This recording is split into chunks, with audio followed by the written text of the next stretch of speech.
So, we are live now. Good evening, everyone. I am Soumi Bandyopadhyay, and I welcome you all to this panel discussion on cultural identity and ideology curated under TMYS review in association with Center of South Asian Studies, University of Hawaii. Under this theme, TMYS Review March 2023 will explore the role of community appearance and individual presentation in shaping cultural identity and ideology. I'd also like to say that we are calling for submission of stories, essays, and poems, and for project architecture and submission guidelines, please visit www.tellmeyourstory.biz. Today's topic of discussion is role of religion and customs in climate change and environmental justice, leveraging the power of religion to protect and conserve in nature, wildlife, and ecosystem. We are honored to have with us Professor Roger S. Gottlieb, sir, Ashish Kothari, sir, and Professor Adrian Martin, sir. Thank you so much for joining us today. I shall now quickly introduce our speakers. Our first speaker for tonight is Professor Roger S. Gottlieb, sir. He is William B. Smith Tins Professor of Philosophy at Worcester Polytechnic Institute. His 21 books and over 150 articles range over political philosophy, religious environmentalism, environmental ethics, the Holocaust, and contemporary spirituality. And two works of fiction, Engaging Voices and The Sacrifice Shown, received Nautilus Book Awards as did Spirituality, it is, and Why It Matters. His recent mortality and the environmental crisis was termed a book most likely to save the planet by independent publisher magazine. Now we have Ashish Kothari sir. He is the founder member of Kalpa Vriksh. He is the member of Many People's Movement, taught Indian Institute of Public Administration, and also coordinated India's National Biodiversity Strategy and Action Plan. Served on the boards of Greenpeace and International and India ICCA Consortium, judged on International Tribunal on Rights of Nature, helps coordinate Vikab Sangam and Global Tapestry of Alternatives, radical ecological democracy. He also the co-author of and co-editor Alternative Features and Pluribus, a post-development dictionary. Next, we have Adrian Martinson, and he is a professor of environment and development in the School of International Development, University of East Anglia, UK. He is an environmental social scientist who works on issues of environmental justice with a particular interest in biodiversity conservation practices and strategies for pursuing just transformation to sustainability. And he recently completed work as a coordinating lead author for the IPBES Values Assessment and is currently leading the JustCapes research project investigating justice dimension of ecological restoration in Scotland, France, and the Czech Republic. Thank you so much for joining us today. Now, without further delay, we shall start with today's session. First, I would like to request to Roger S. Gottlieb, sir, please present your views on today's topic. I would also like to request professors to please mute your mics while one is speaking. And now, over to you, sir. Well, hello. Thank you for inviting me. It's an honor to be with such distinguished co-panelists. It is one of the few bits of good news over the last 30 years that a great deal of religious authorities, theologians, and ordinary lay religious people have turned their attention to the environmental crisis. It's good news, but it's still partial. It's partial in the sense that while very powerful statements have been made by the Pope, by the head of Orthodox Christianity, by some of the what we might call liberal Protestant sects in the United States and in other parts of the world, this is still a comparatively short-changed, inadequately confronted issue. Religions have a great deal to talk about. They often talk about gender, men and women, and what they're supposed to be doing, and what they should be doing, and what they should not be doing. They're very interested in their own economic and social status. They're very interested in protecting their own identity as opposed to other religions. So, if we consider the environmental crisis to be the gravest threat humanity has ever faced, and requiring correspondingly the greatest transformation of the way we live, religions have not done enough of their job. That said, it's also true that religions constitute perhaps the one sizably funded, attended to, and concerned with by huge numbers of people, the one force in modern capitalist society that says life is more than the acquisition of money and power and pleasure. Certainly, religions teach that the goal of life is not the acquisition of money, power, and pleasure. Capitalism, on the other hand, says that this is the goal of life: money, power, and pleasure. So there resides in religion at least the possibility of a shift of attention, a shift of orientation in the way people live. Certainly, there are examples of religious people, ordinary lay religious people, not leaders, not theologians, not philosophers, but people who have done things. They have protected areas that needed protection. They have supported legislation. Most interestingly, I think, or certainly among the more interesting things, is the way in which turning towards being environmentally concerned, taking our relationship to other species as a moral issue, and taking the consequences of our environmental practices as a moral issue, so that the consequences of pollution become recognized for what they are, which is a kind of long distance, slow motion murder.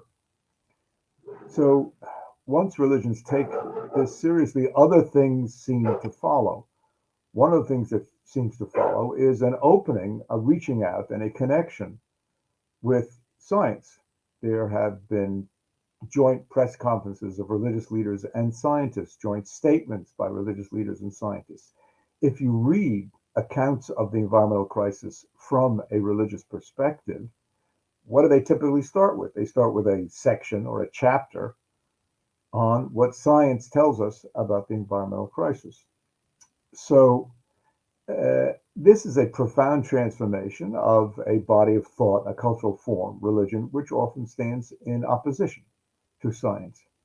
Another thing that happens is that environmentally tuned religion tends to be more open, more accepting, more interested in getting along with other religious groups. It's clear that if the vast majority of people don't take environmentalism seriously, nothing will be done. And therefore, that any environmentalist needs any other environmentalist. So you have occasions, and there are numerous ones, I won't go into the detail, where members of different religious groups work with other religious people. There's also an openness to secular knowledge, not only scientific knowledge, but secular political knowledge. There was a time, 15 years ago, I guess, maybe a little longer, when the National Council of Churches, which is an informal umbrella group of Protestant sects in the United States, and the Sierra Club cooperated on producing a television ad to defend the Arctic wildlife refuge up in Alaska in the United States. Interestingly enough, the Sierra Club side couldn't handle the notion of using God, so they got around it by talking about creation. So that was the way they worked it out. So there's this fundamental, the fourth fundamental transformation in religion is an openness to indigenous peoples. The tendency in the dominant world religions, Judaism, Christianity, Islam, Hinduism, Buddhism, less Buddhism, but certainly other traditions, has been to obliterate and disvalue and convert people of the indigenous traditions. However, there has been a recognition that there is some ecological wisdom in those traditions, and we need all the wisdom we can get. One other thing, or not one other thing, one of many other things that religion has to offer the environmental movement is that there are certain, we might say, spiritual or cultural resources within religion, not always used, not always used in the pursuit of environmental sustainability, or as I like to say, environmental rationality, which secular environmentalism can certainly use. Think of the idea of the sacred. Now, we might define the sacred as emanating from God or from spiritual forces like that, but you don't have to, because to call something sacred is not necessarily to talk about where it comes from, but to talk about what it feels like and what our attitude towards it should be. To say that the web of life is sacred is to say that it's of immense value, value that cannot be measured in money, that is a kind of wondrous gift to us, which we didn't get because we deserve it. Do we, after all, deserve the beauty of a bird in flight? No, we don't deserve it. It was given to us, given to human beings. The sacred is something that arouses in us a sense of wonder and a sense of awe. And these kinds of concepts, it's not that they don't appear in secular thought, but it's much harder for secular thought to make use of them. And so when religion talks about the natural world, it can talk about the terrible effects on human beings of pollution, of climate change, of drought, of heat, crushing heat, and all the rest. We could also say that this immense, complicated, wondrous collection is sacred. And that's something which arouses attention and focuses the mind in a way that most secular vocabulary does not. Another thing religious culture can offer is that many religions, not necessarily all, have ways to talk about guilt and transformation.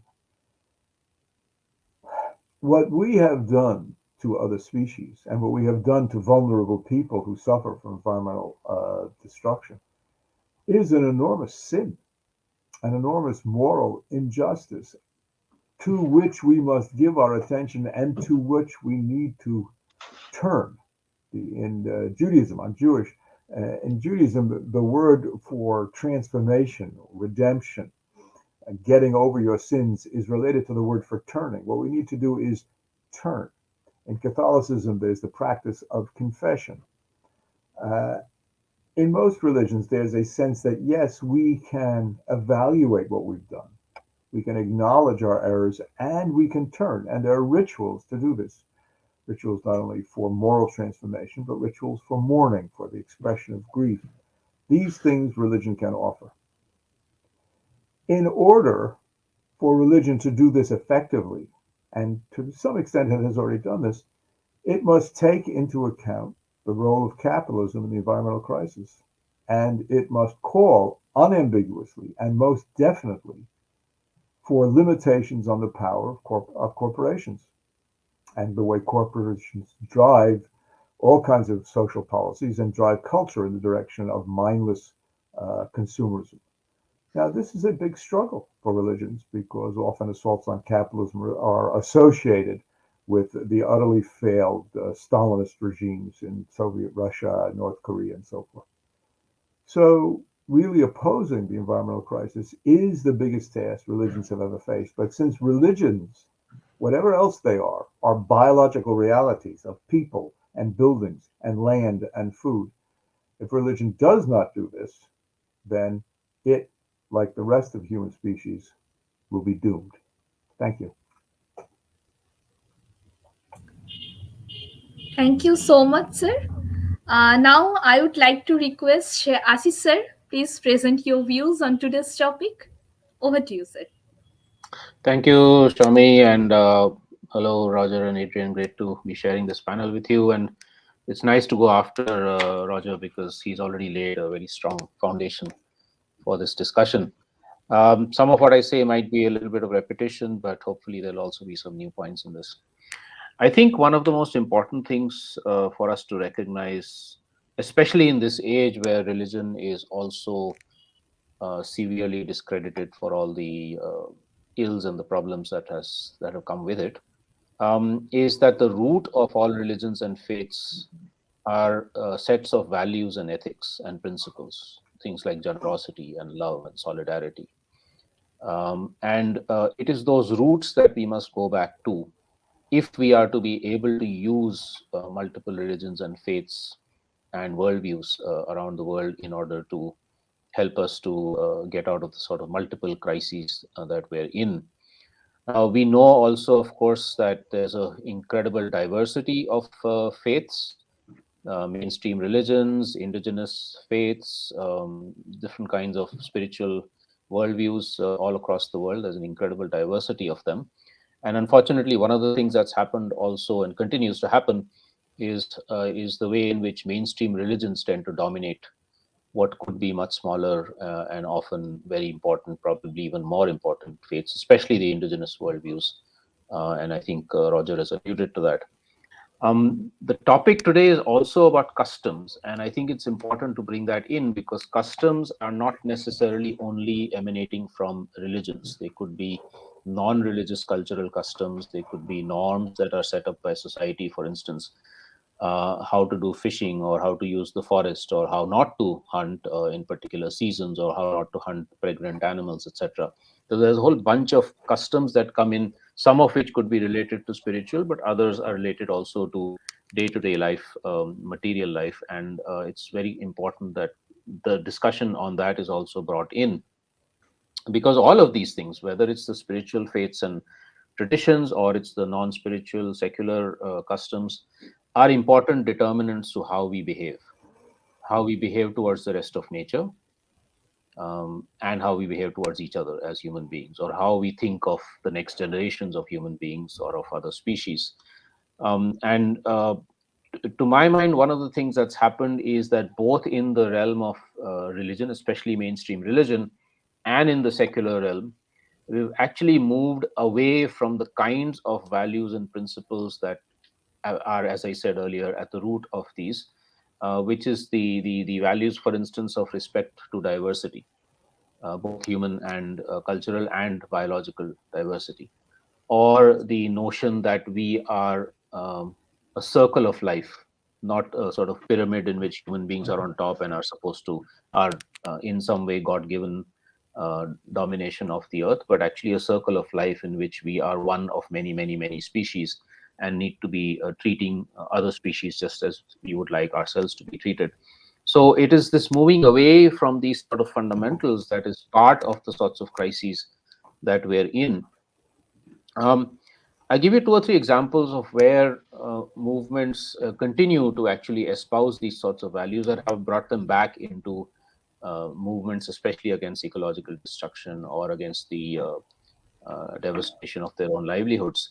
So recently we had a gathering or a confluence on worldviews, indigenous worldviews and local community worldviews.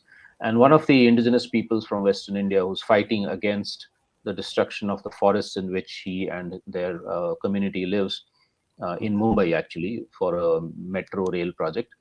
He said, you know, I might still, or our family and our community of human beings might still be able to move to another place if they give us land elsewhere. We don't want to, but we may still be able to. But where will the leopard go? Where will the birds who are in this forest go? They can't go into Mumbai city and live in a flat, right? So it's that notion. Or, for instance, Dalit women farmers in South India. Dalits are the so-called untouchables or outcasts of Indian society, the most marginalized section of Indian society. And there's 5,000 Dalit women farmers who created an incredible revolution with organic farming, creating full security for their families and a whole bunch of other things, using no chemicals, only their own seeds, etc. And I remember visiting one of these farmers a few years back, and she was telling me that she gets wild pigs and parakeets and other things coming and eating up some of the crops. So I said, well, don't you do something against them? She said, no, why should I? I take from nature, and so I should be also giving back to nature. And I'm happy with what I can produce, and also happy to give some to other animals. And also that the whole agriculture is built around the notion that the earth is not just a material production base, but is a sacred being. Again, the notion that Roger brought in of sacredness, right? So the earth also needs to be something that needs to be respected, just as the seeds are also respected. So they have a whole series of festivals in which they are actually celebrating and respecting and paying homage to both the earth and to seeds. Colleagues and I were recently up in Ladakh, in the sort of close to the Tibetan plateau, the northernmost part of India. And there we were asking them, why is it that, for instance, these extreme climatic occurrences are taking place, like there's much less snow or extreme temperatures, etc. And the elder people there were telling us that it's because we've disturbed the spirits of the land. All we see around us is JCBs digging up land, making roads, destroying land, the hillsides. And what else is going to happen if we keep disturbing the spirits of the land? Now, for those of us who might be kind of quote unquote modern scientific inclined, we might think of these as being superstitious. But they actually are a very fundamental core of the kind of belief systems which manage to sustain human populations in the most adverse of environments for thousands of years, which we as modern, supposedly secular human beings are no longer able to do. And so it's important to actually recognize these. Um, it's also important to call out where mainstream religions, especially, have become forces of destruction. Again, Roger alluded to this a bit. Now, we've seen 500 years of colonization where mainstream religions actually became allies to those who were colonizing other parts of the earth and other peoples.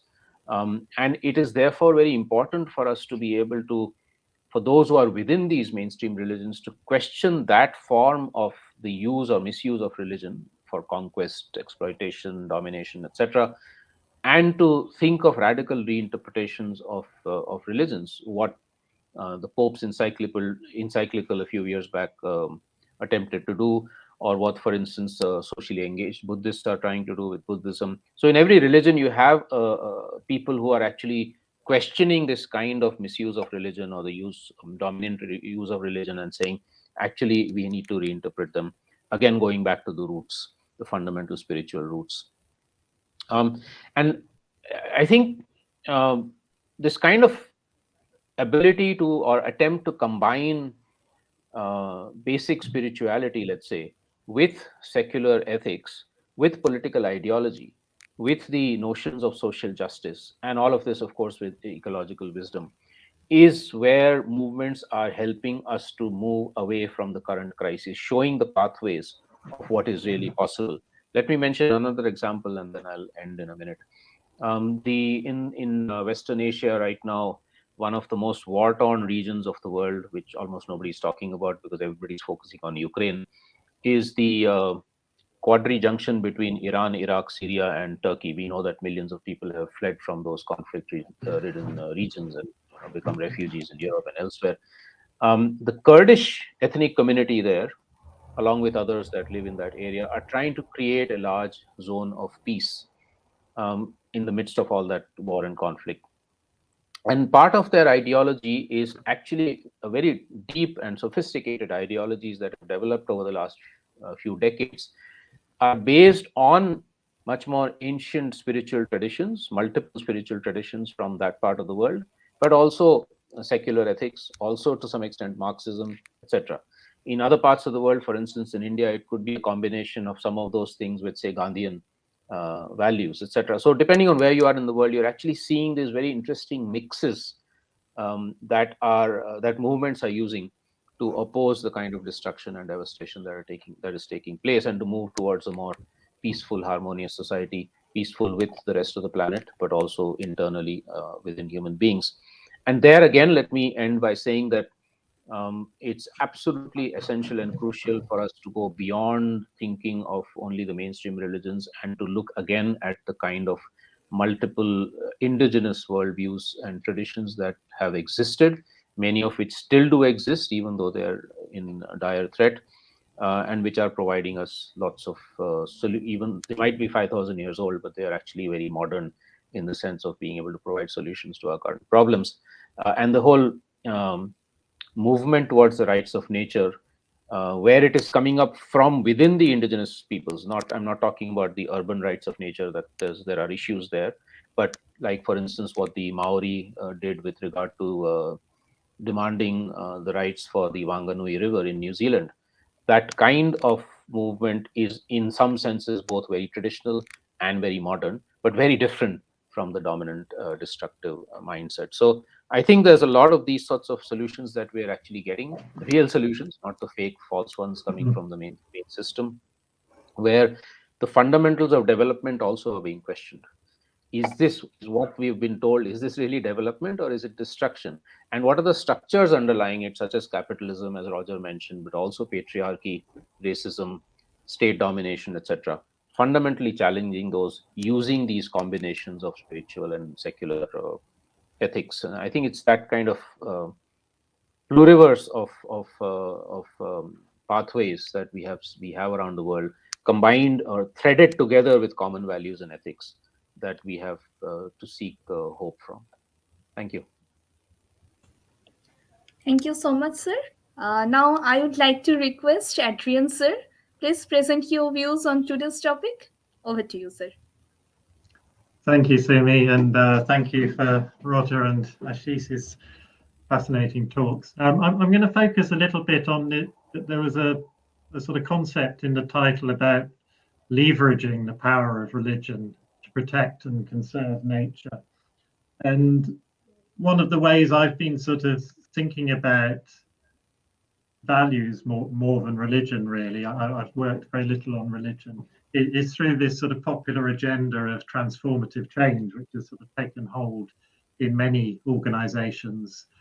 And how, the idea of transformative change has always been based on the need to identify the roots of problems and to tackle those. And there's been kind of two streams of that in a way. There's been probably the more dominant one of that within this sort of sustainability science, at least, of a political economy approach sort of rooted in Marxist materialism, in which, for example, you understand the great transformation to capitalism in the North as something which materially preceded a shift towards unsustainable values based on individualism and consumerism and so on. So in a way, you look to the structures of the economy for where you should target for transformative change. But alongside that, there has always been this focus as well, maybe slightly more marginalized, at least in the sustainability academic literature, about the role of values, potentially even as a sort of a driver or something that can be leveraged for a more sustainable and just future. And one sort of recent example of that is this TMYS assessment that I was part of, which was published a few months ago, the values assessment, as we call it, which basically took the view that a lot of the current problems we face are down to allowing too narrow a set of values to dominate decision making and institutions at all levels of society, such that many worldviews, indigenous and others, are marginalized and don't get taken account. But also, right at very sort of practical level, that only certain specific values are considered. There's a dominance of instrumental values that go into decision making, and we ignore relational values and intrinsic values. And religion, of course, as Roger and Ashish have said, can be something which has the power to bring some of those broader sets of values onto the table, if you like. So according to that analysis, the problems are twofold. Firstly, we lack simply diversity. So a broader set of values coming to the table is in itself a good thing, but also we tend to allow the wrong kinds of values to dominate, including these instrumental values of nature. And it's interesting to see that, there seems to be quite a lot of agreement now that those, values are sort of a profound foundation to problems, but also solutions. So you get this idea of leverage points within the sustainability science literature, which kind of mirrors in a way some of the findings that Ashish has talked about values being central to analysis of problems within communities in India and elsewhere. So we know that for sustainability science, they draw, for example, this work from Fenella Meadows, which suggests that the very deepest leverage points for changing the system are the values, beliefs, paradigms, worldviews, which guide the goals of society and the mindsets, determine what we think to be development. And it's there that we really need to direct our changes. And of course, religion we can think of as having great potential to influence those deepest leverage points with I read somewhere just that 84% of the world's population are in some ways affiliated to a religion. According to the latest census, my city of Norwich in the UK is one of the most godless in the world. So perhaps we lack that power. But nevertheless, religion globally is clearly a powerful cultural resource, as Roger suggested. And maybe there are possibilities for leveraging that resource in new ways.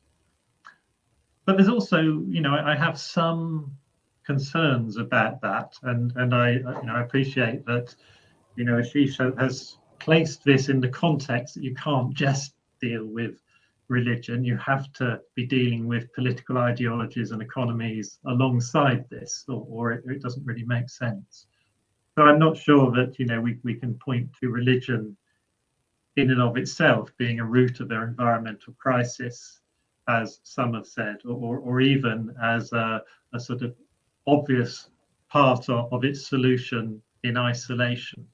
We know that values and beliefs are deeply held sort of antecedents of environmental behavior, but we also know that, psychologists tell us about this value action gap, that, very often the values that people hold are not expressed, voiced, or enacted upon for a whole range of reasons.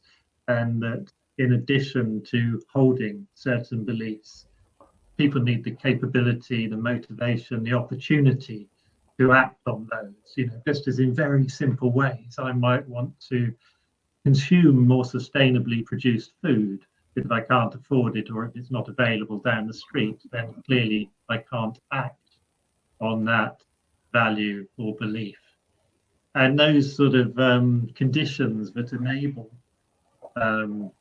us to act in these ways are themselves shaped by the political ideology, the economic institutions, and so on that we live within. So in a sense, these sort of two streams of thinking about roots of the problem are deeply intertwined, and we can't think about religion in isolation from these other spheres. Just as there was reference to the 2015 papal encyclical, and we think, well, maybe something like that can produce change in the billion Catholics in the world. But I've not read a lot of studies, but I know of at least one study which suggests that it hasn't actually had any influence on the sense of responsibility, or certainly the behavior in relation to climate change. That was amongst Catholics in the US, so a very particular cultural setting. But we shouldn't look for simple solutions there. So, I just think, finishing sort of saying about how I'm with a few others I'm just sort of trying to write something with at the moment, trying to sort of fit this together in a way that you need to think about the role of religion within wider society. So on the one hand, I think there are four ways of trying to work with values that we were sort of trying to understand. One of which is shifting values, that perhaps that there is an agenda to try and change values within religions, such as transitions from thinking about dominion to thinking about stewardship that's happened in Christianity, but more also about openness at larger decision-making scales to bringing in more sustainably oriented values. But that sort of agenda of shifting values probably may even be the smaller task in a way. And I think the bigger tasks, I've put that sort of two other categories, including values and enabling values. So maybe the bigger agenda is changing forms of governance towards more sort of democratic systems which enable greater inclusion of values that are already out there, including the many indigenous societies and worldviews that Ashish was alluding to just a minute ago. And enabling values involves work at all kinds of levels, from very simple valuation methodologies for decision making through changing institutions such as laws, changing the way that businesses are constructed so that people can bring their environmental values into the boardroom rather than having to work to produce profit for shareholders.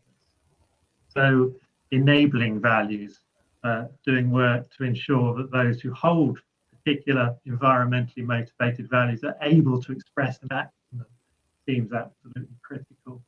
And the fourth category of the shifting, including enabling, I think it is reflecting on values, ensuring that there's a sort of transparency about the role of values in everything we do, in the science we do, in understanding what values underpin particular institutions, including religions, and therefore allowing a sort of greater ability to reflect on what values are allowed to dominate and which ones get marginalized.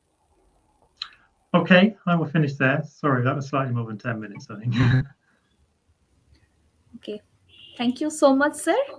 And so, with this, now we move on to the question answer round of today's segment. So, my first question is to Roger, sir.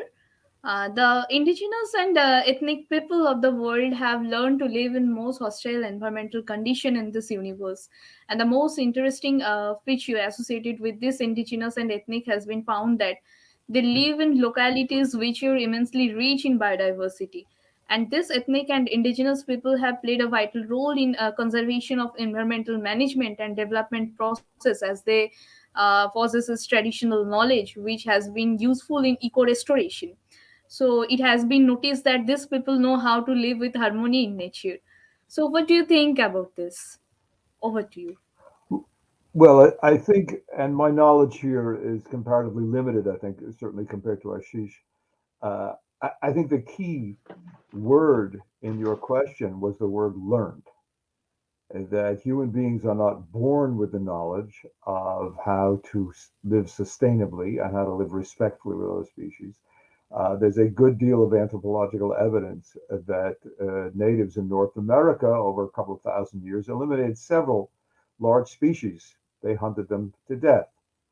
And it is perhaps the case that the orientation of Native American spirituality, native spirituality, was learned when they noticed, oh, there's no more of this species, there's no more of that species. What did we do? How do we have to sustain them? So, having learned that, then they come up against the juggernaut of modern capitalist economic development, and they become marginalized, converted, and murdered by that juggernaut, which is a great tragedy. Um, I think what's interesting to me, I mean, it's all interesting, but one of the things that's interesting is the way to which in certain indigenous settings, there's been a combination of these kinds of traditional spiritual perspectives with, modern concerns, modern techniques. There's a tribe in Wisconsin in the United States.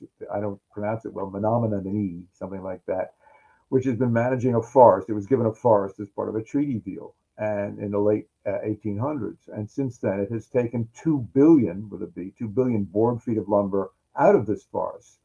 But the forest now has more biodiversity than when I took it over. There are more different types of plants, more different types of animals. They can still be used for religious ceremonies, sacred herbs, vision quests, that kind of thing. So somehow they combine the economic use of this forest with sustainability. There's also a group of people, I forget the name, I knew it once, in Bangladesh who practice organic farming and reject all kinds of non-organic inputs and seeds and fertilizers and pesticides. And these are people who are not highly educated, but they have intuited and learned among themselves how to do agriculture successfully without environmental destroying techniques. This perspective is absolutely essential. It is one of the interesting and I think quite wonderful changes that Christianity, which spent 500 years trying to kill all these people, has recognized publicly in statements from various councils and bishops and the Pope and so forth, that indigenous people has something to teach the rest of us.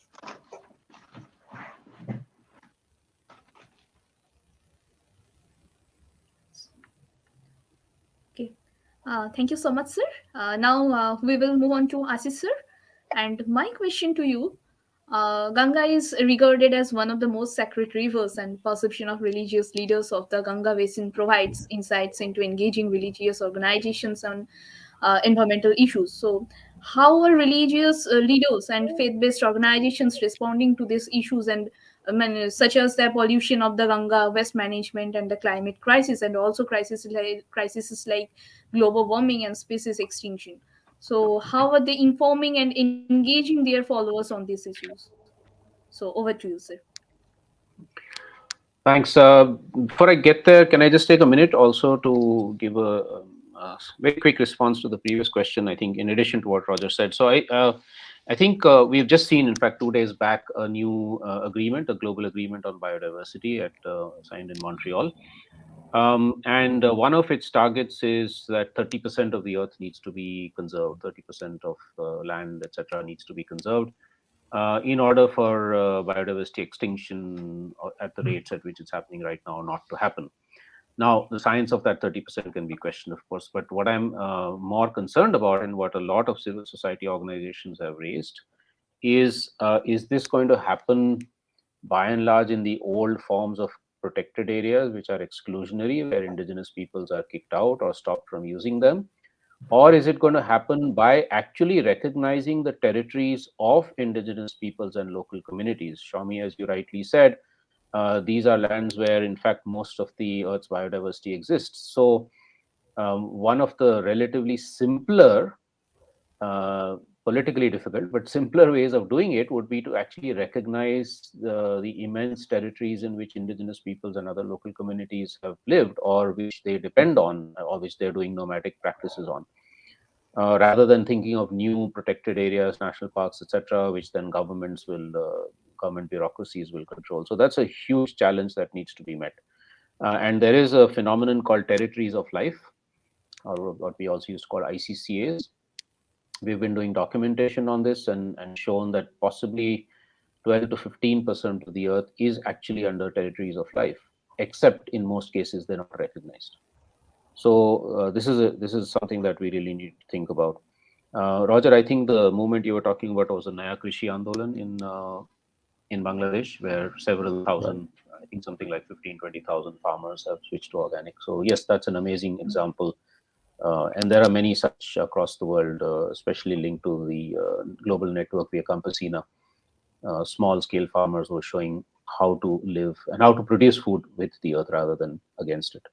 Okay, on the Ganga, there's multiple things happening. Right? So one of the biggest schizophrenias, I would say, in Indian religion, especially Hinduism, but probably all religions, is that we consider rivers to be sacred, but we have no compunctions in throwing all of our pollution into them, however religious we might be. And you might actually go to, the biggest temples in India, and if you go to the backyard of the temple, you'll see all the pollution being dumped there, including into the river which flows behind the temple, right? So there is this amazing human ability to actually split our minds and hearts into two or multiple parts. And here we consider something sacred, there we're actually defiling it. And so this is a huge challenge, whether it's Ganga or any of the other rivers in India. The government of India has been spending immense amounts of money trying to clean up the Ganga, but failing because more and more pollution. I mean, you keep setting up new towns without the kind of pollution control equipment that is needed, new factories, etc. So it's a losing battle. One of the signs of hope that has come recently is a high court judgment in a northern Indian state, which which has given Ganga and its tributary Yamuna the rights of personhood, which is to say that these rivers have the right to exist in and of themselves, regardless of their human connections, right? Now, this is this rights of nature kind of movement, which is coming up in many parts of the world. So it's an interesting judgment. It's currently on stay because the relevant state governments are saying, how can we implement something like this? So, but it has at least created some amount of discussion and debate, saying that if indeed rivers have rights, which is recognized both in religion and, let's say, in new secular law, then how can we be polluting them? How can we be building dams which are blocking the flow of the rivers? How can we be destroying, say, the Gangetic dolphin, one of the most endangered species in the world, etc.? So it's at the moment in the form of discussions and debate, but can be moved into action, much more effective action on actually cleaning up and stopping the kind of activities that have been going on in the Ganga. But I don't frankly have hopes from the mainstream Hindu institutions about this, because they are currently heavily focused on basically just trying to make sure that all the religious minorities in India stay quiet and stay subjugated. So there's and that's just one quick last point I want to make, which I forgot to make earlier, is that because the progressive movements haven't really used this space of spirituality and religion, in a sense, we've been kind of a little away from it because we feel it's it's complicated, difficult, dirty territory to get into. So we've not used it. So therefore, we've actually allowed the right wing, the religious right wing and the economic right wings to actually enter that arena, and they have the best messengers in the world. They have the best ad people in the world who can reach people's hearts immediately, whereas people like us, we're kind of thinking, where our messaging is very intellectual, it's very cerebral. So we must enter these spaces with all the justice arguments, all the political, all these arguments also in place, as I was mentioning earlier. But we have to be able to enter these spaces of spirituality and religion to move them into the direction of being progressive and radical and just. And I think it's just, whether it's with Ganga or with any other such issue. Thanks. Thank you so much, sir. Now we will move on to Adrian, sir. And my question to you, there are some religious affiliations together with a variety of environmental and climate change related indicators at the country level. And as the roots of nature conservation themselves are deeply spiritual and built on protecting God's creations, protecting religion may often coincides with the protection of the natural world. So this means that religious emphasizes physical and spiritual connections to nature. Could have much to offer conservations of if able to instill environmental accountability within individuals. So what do you think about this? Over to you, sir. Yeah, thank you. And I'm sort of a little bit torn on it in a way. I recognise sort of part of the premise, but not necessarily all of it in a way.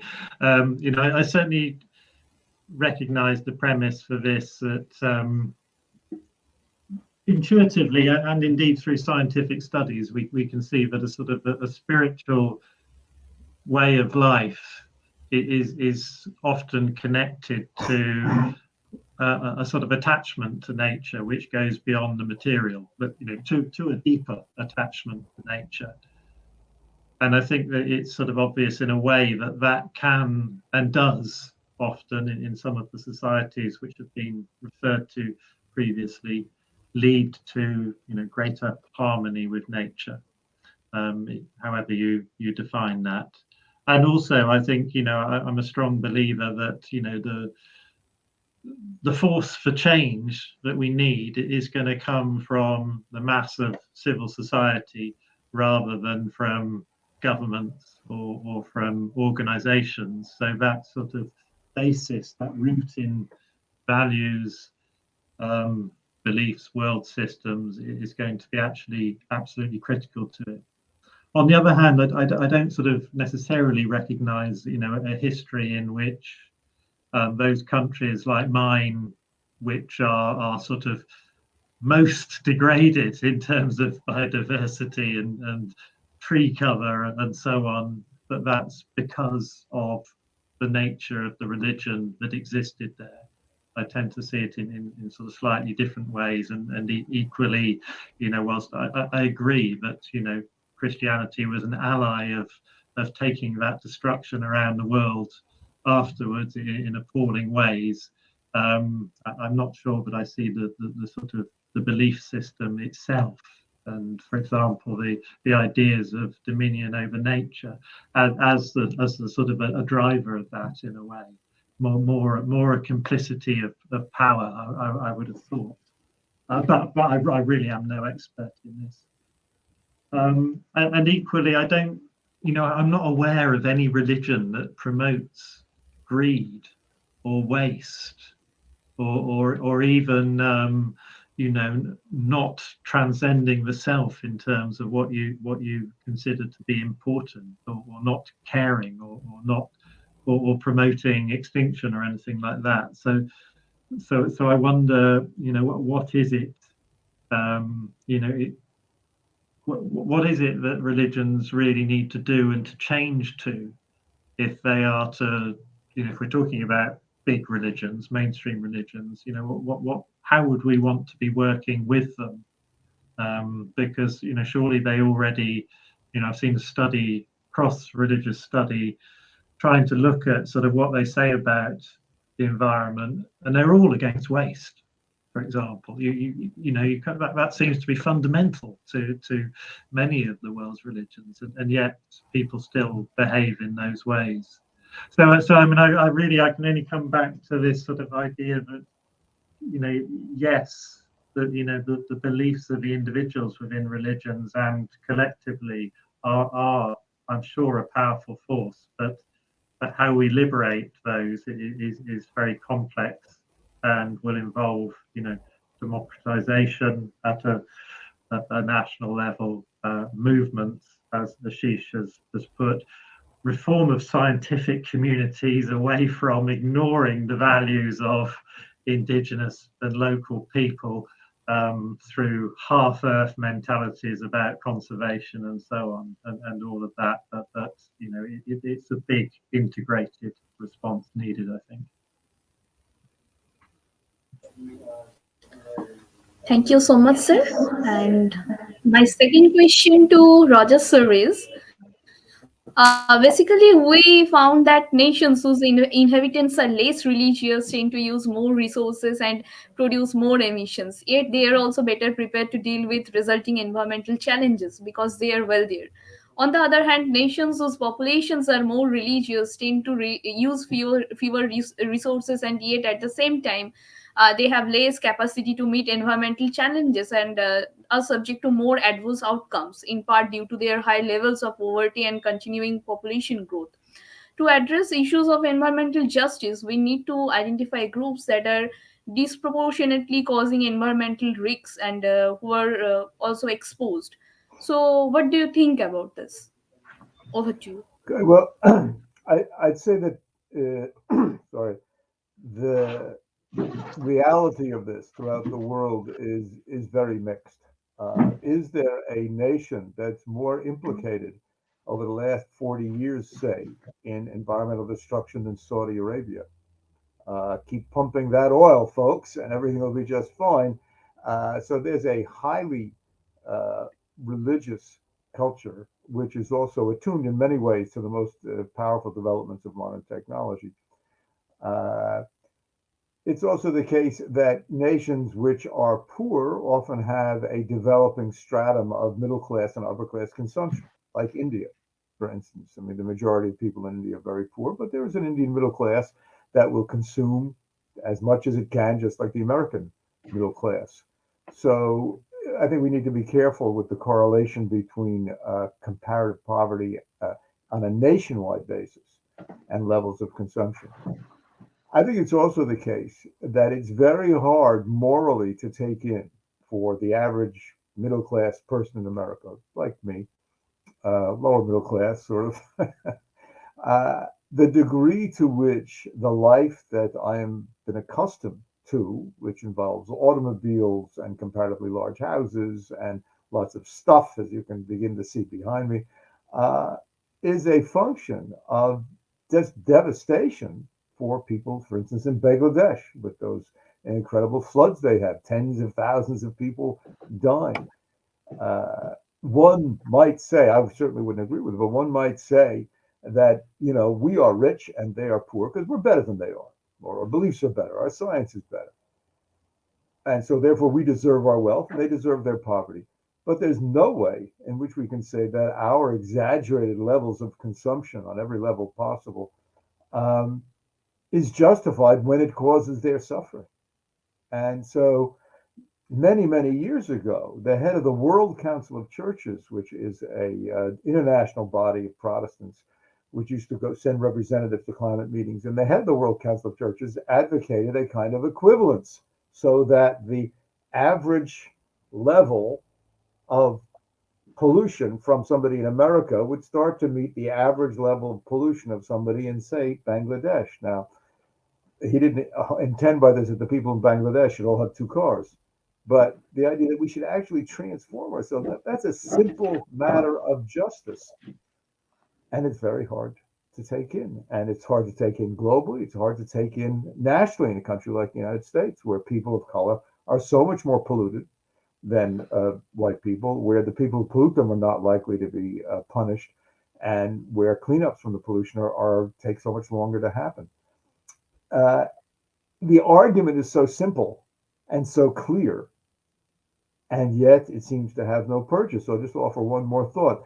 There's capitalism and money and power. There's cultural values of various kinds. There's also a model of addiction. If you talk to somebody who's addicted to alcohol or drugs of some kind, they know they're addicted, and they can't imagine a life without it. And globally, to a great extent, we are in that kind of condition. We can't imagine a life without meat eating, without driving, without all these kinds of things. And the people who are conditioning us to this and creating this and benefiting it in the short term most, they can't imagine it either. So how do you get somebody over an addiction is somewhat different from how you get a fundamental change in values that Adrian and Ashish have been talking about, and making a revolution against capitalism. That's where we sit, and it's not a hopeful prospect. Thank you so much, sir. Now, the second question for Ashish sir is, in Andhra Pradesh, in the temple, there is a modest idol of the goddess sitting cross-legged under a huge banyan tree. And devotees believe that their families will be blessed with health and prosperity if they offer fruits and seek her blessings. Palalamma Devi is also popularly known as nature goddess because of her close affinity to the natural world and religious practices. And religious practices have preserved and estimated 1 lakh sacred groves across India, ensuring they remain biodiverse habitats home to an array of endangered species. So scientists say that cultural traditions and community leaderships are playing a critical role in boosting conservation efforts and increasing green cover in India, which is losing forest at an alarming rate. So what do you think about this? Over to you, sir. Thanks. I think, I mean, the example of sacred groves that you gave is certainly a very important one, because there are patches of forest all across the country which have been protected for religious or spiritual reasons. I think what's important, however, to recognize is that in a very large number of these, it was not necessarily associated to one of today's mainstream religions.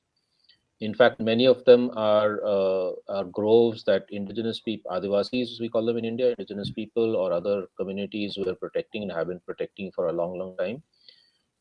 And unfortunately, and I would have to say unfortunately, have got converted into areas now with big Hindu temples or other sorts of shrines, because mainstream religion has come and taken over. And sometimes even the construction of those if you looked at it traditionally in the old days, there would be very little of a shrine, maybe a few small horse statues or whatever under a tree. But now you have this big humongous temple, even sometimes at the cost of part of the sacred grove. So I think we need to be very careful in trying to understand and then assert which cultures, whose cultures, under whose control, and for what purpose. So if we are talking about cultures that have actually been doing this for thousands of years, and then say we need to promote those, absolutely. In fact, I think that's the most important way of doing it, as I think Adrian and others and Roger has been saying, that we, without that kind of local grassroots level mobilization of communities across the whole world, it's not governments that are going to do it, it's not corporations that are going to do it, it is these local communities all over the world, and with their own cultural roots, their own aspiration, their own knowledge systems, etc. So that's what we need to recognize. And certainly in India, this is happening. We have what we call community conserved areas where people are either reviving or reasserting their not just sacred groves, but also all kinds of other ecosystems, wildlife habitats. They're saying, we will not allow the black bucks or the storks or whatever to be hunted anymore. We will actually protect them. We have a movement in Northeast India in a state called Nagaland, which has seen a lot of hunting post World War II and lots of wildlife being destroyed. We now have a movement where both the young and the old are saying enough is enough, and many hundreds of villages have declared wildlife sanctuaries or hunting bans now. So, and this is again a combination, which I was saying originally, it's a combination of spiritual traditions and faiths, but also sometimes modern quote unquote ethics, wildlife conservation as even a new phenomenon. And then you actually try and also use that in a way, not instrumentally in that sense, but to kind of say that, okay, maybe these are also places where people from outside, somebody like me, will go and do bird watching, and I stay in somebody's home and they also earn some revenue, because we also need to understand the fact that all communities are now also linked up to the market in some way or the other, however far away from a city they might be. And the younger generations also have aspirations for earning some livelihood, not just they don't necessarily want to live in exactly the same way uh, their parents and grandparents live, right? So if you can think of community-led ecotourism, which is sensitive, ecologically sensitive, culturally sensitive, run by the community, where the revenues go to the community, and that is also then linked to of their forest or of the snow leopard or whatever the species might be, then you actually begin to get combinations which are very powerful of culture and economy, values and economy coming together to then be able to protect wildlife and biodiversity, and also have sustainable livelihoods for communities. So I think that's how we need to look at this whole issue of culture. It has to be embedded within these kind of larger social transformations that move towards justice for everybody, including justice for other species. Okay, thank you so much, sir. Now, my second question for Adrian, sir, is there are some self critical conversations for the purpose of engaging religion with a sustainable future. And to what degree should responsibility to a context of ecological problems shape how people understand the relations of religion and environment? Over to you, sir. Okay, thank you. Yeah, I mean, I suppose just I'll answer on the issue of responsibility in the sort of affirmative, in a way that, regardless of previous comments about difficulty in assigning sort of clear links between institutionalized religions and environmental outcomes. It seems that any religion would have responsibility not only for thinking about its beliefs, but also its practices. And if I attend certainly a Christian church, which I do very occasionally, then it's all about practice often, and that's what we're sort of told we should be doing, and it's not so much about expressions of belief, although those are underpinning. And in that sense, I think there's there are sort of key concerns of most religions, whether it be to do with stewardship or principles of non-violence, which clearly involve overlaps with how we treat and practice in relation to the natural world. It's very clear from our observations, scientific and otherwise, that human flourishing and human justice is inextricably linked to the state of nature, if we can put it in that way, as a sort of separate to humans. So in that way, I think there is a responsibility to learn and internalize that, even if that does involve some kind of reinterpretation of both, beliefs and associated practices. And I think I'll just sort of leave it at that. Actually, I don't see how there can't be a responsibility in that sense.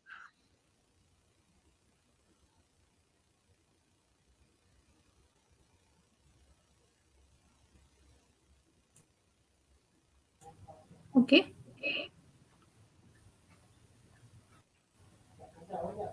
Thank you so much. Ashish sir, N.G. Mukherjee sir has a question for you. And this is the question. In nature culture binaries, don't you think it is culture that is on the back foot?